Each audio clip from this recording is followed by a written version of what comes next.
I think I'm seeing a ghost. Betty? Yes? It's Henry. Henry Stam. Henry? Henry Stam. Oh, my God. That's Henry Stam. Betty Flynn. Oh, my God. She was my wife's roommate, her best friend. And you haven't seen one another since then? She was supposed to be in our wedding, my wife's maid of honor. But she disappeared. I figured that I would write her eventually and try to explain.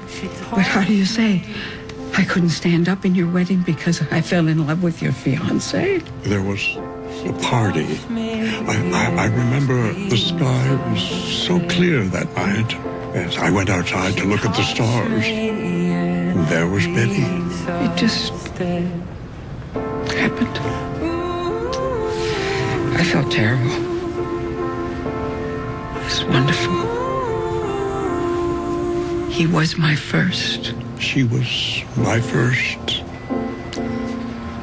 And Irene and I were waiting for our wedding nights. For the first time in my life, I felt complete. Being with Henry, I felt complete.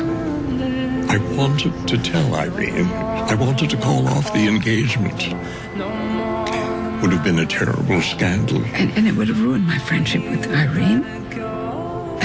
But of course, the friendship was ruined anyway. She just left. She went to grad school across the country, and I married Irene. Well, I loved Irene. But she wasn't. She wasn't Betty. I told myself there'd be plenty of Henrys in my life. And were there? My husband was a good man, kind, funny, smart. But he was no Henry. There was never another Henry.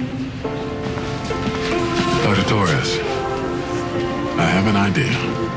Nearly 50 years later, and still all those feelings. Saying something, isn't it?